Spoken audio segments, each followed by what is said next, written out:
Salutations à l'ensemble de l'équipage. J'espère que tout le monde se porte parfaitement bien et surtout, j'avouerai, le cœur bien accroché, malgré les aléas boursiers que nous subissons en ce moment, mes amis, avec des vagues de dingue, sans déconner. Parfois on est content, on a des annonces positives, à l'image de la baisse des taux de la Fed, l'annonce d'un bon petit plan économique de la part de la Chine, et l'impact de ces annonces, c'est tout simplement notre CAC qui se met à nous faire des dingueries. Puis ensuite, en travers, on a des horreurs qui arrivent, à l'image de ce qui se passe au Moyen-Orient, des tensions géopolitiques, et en plus de ces horreurs s'ajoutent quelques petites présentations quelque peu désastreuses, mais je ne cible personne, bien entendu. Pour te donner une petite idée quand même du yo-yo que fait notre fameux CAC 40, voici un petit graphique du CAC à 3 mois. Aujourd'hui, on est le 2 octobre 2024, on penserait que tout se passe bien, il est à 5572 points, le coquin, alors qu'il était à 7805 points il y a 2 jours. C'est quand même particulièrement agaçant, pour ne pas dire pire, et on finit par avoir l'impression, à force, que chaque journée sera tout simplement marquée par une envolée majestueuse ou au contraire une chute spectaculaire.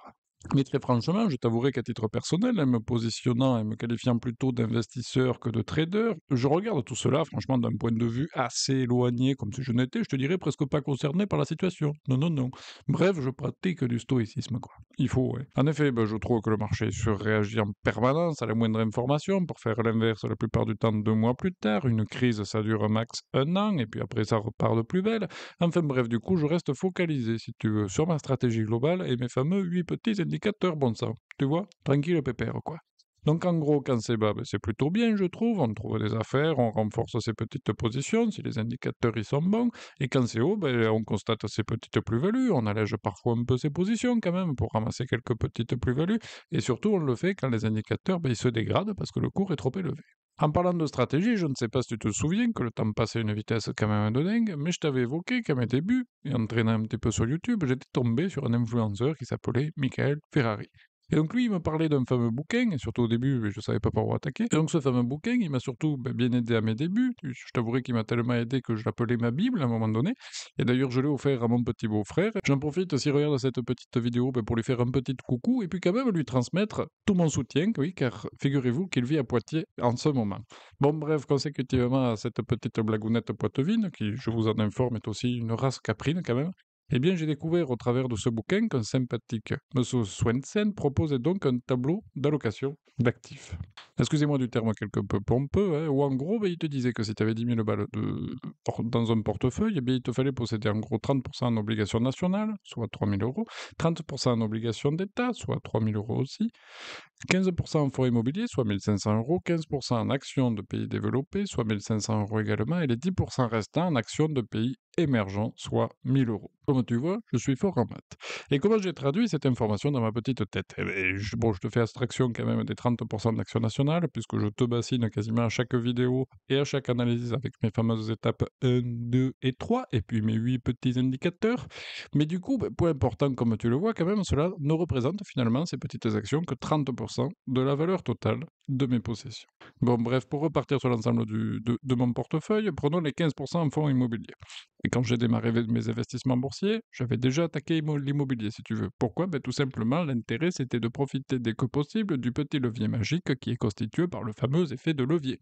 Et ça, c'est énorme. Et si vraiment tu ne vois mais pas du tout de quoi je parle, mais je te conseille quand même cette mini vidéo qui t'expliquera rapido la différence entre acheter en cash et acheter à crédit. Je te mettrai le lien en commentaire parce que je te trouve fort sympathique. Et donc, je me suis dit, il y a 15% que je devais normalement allouer en fonds immobiliers, si tu veux, ils ont été alloués finalement pour le paiement des frais de notaire lors de mes achats immobiliers. Parce que si tu me suis depuis un petit moment, tu ne sais que je ne paie dans mes investissements immobiliers que les frais de notaire. Le reste, c'est de l'emprunt bancaire. Et ça, c'est logique quand même, parce que sinon, il n'y aurait tout simplement pas d'effet de levier. Donc bref, tout ça pour te dire que les 15% en immobilier, à mes yeux, en tout cas, c'était OK. Ensuite, pour investir sur le reste, il a fallu quand même que je me pose la question du support PEA ou compte titre ordinaire. C'était les deux qui me faisaient de l'œil. Mais au vu du bel avantage fiscal du PEA après 5 années de petite détention, je me suis dit qu'il n'y avait clairement pas photo. Donc mon choix, c'est naturellement jeté sur le plan d'épargne en action. J'avais d'ailleurs fait une petite vidéo sur le sujet, je te la mettrai aussi dans le lien parce que tu m'es toujours fort sympathique. Le support était OK, je voulais un PEA. Mais pour être totalement transparent avec toi à l'époque, j'avais deux banques, la Banque Postale et Boursorama. Et par fainéantise, oui, honte à moi, eh bien j'ai choisi d'ouvrir mon PEA directement chez Boursorama, car même si ce n'était pas les moins chers du marché, hein, ça c'est clair, en tout cas bien moins cher qu'une banque physique, ça avait le mérite en tout cas au moins de m'éviter d'avoir à me taper une banque de plus à gérer. Et en plus, je t'avouerai qu'avec le recul, j'aime quand même bien leur plateforme. Assez petit.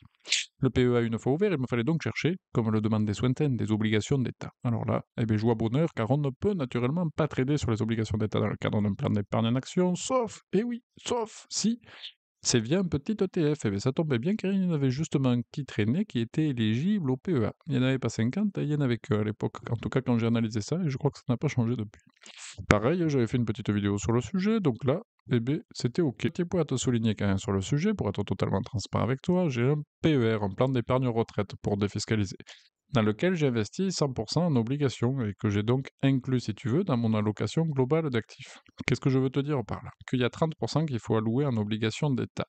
Et en gros, j'en ai 20% si tu veux mon PER, 100% en obligation, donc sur mon PER, et 10% qui resteront sur mon PEA via l'ETF obligataire qu'on vient de voir.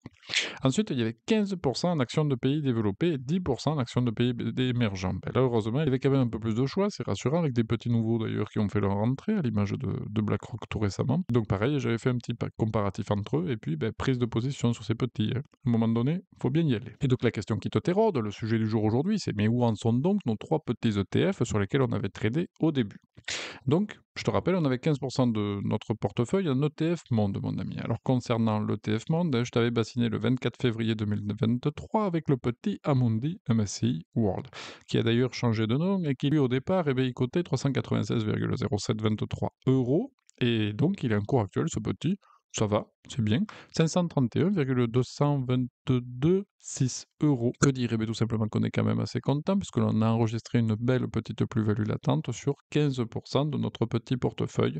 Mais attention, hein, la plus-value latente, c'est hors frais ici. Hein. Passons donc aux 10% de TFPI émergents. Même combat que précédemment, je t'avais le 3 mars conseillé de prendre position sur le petit ETF Amundi, hein, qui lui aussi a changé de nom, mais jamais par contre de numéro ISIN, tu t'en rappelleras, qui, si tu les cherches, c'est ce numéro-là qu'il te faut taper en haut, parce que si tu le cherches le TF directement, tu vas tout simplement galérer, mon ami. Je te le mettrai aussi dans les commentaires, mon ami, car même si la vidéo avance, eh bien écoute, je te trouve encore et toujours sympathique, c'est fou. Et donc ce fameux ETF, il cotait 20,84 euros le 3 mars 2023, pour coter aujourd'hui 24,331 euros. Ce qui est là aussi une belle petite plus-value sur 10% de notre portefeuille d'actifs global, ce qui est plutôt pas mal également. Enfin, en tout cas, on prend. Et ensuite, pour finir, il nous reste donc notre fameuse ETF obligation d'État, hein, que je t'avais évoqué là aussi dans une vidéo spécifique du 7 mars 2023 et qui cotait donc à l'époque 8,869 euros. Et aujourd'hui, nous sommes à 9,413 euros en ce beau mercredi 2 octobre. Soit là aussi une belle petite plus-value notable, hein, pour 30% de ton petit portefeuille. 30%, tu te rappelles, si tu n'as pas de TPER par exemple pour défiscaliser ou d'assurance vie. Attention, les obligations et les assurances vie ne sont pas toujours à 100% en obligation. Hein. C'est pas une obligation. Désolé, j'ai pas pu me retenir. Bref, tout ça pour te dire qu'ici, malgré une situation boursière relativement tendue en ce moment, qui fait le yo-yo avec des marchés qui s'amusent à nous angoisser, eh bien nous avons tout de même enregistré de belles plus-values grâce à nos petits ETF qui sont bien diversifiés et représentent tout de même 55% de notre petit portefeuille. 55% en plus, je t'avouais que j'en avais 15% qui étaient directement dans l'immobilier. Il ne me reste donc plus en volatile, si je puis dire, que 30% de mon allocation d'actifs en ce moment.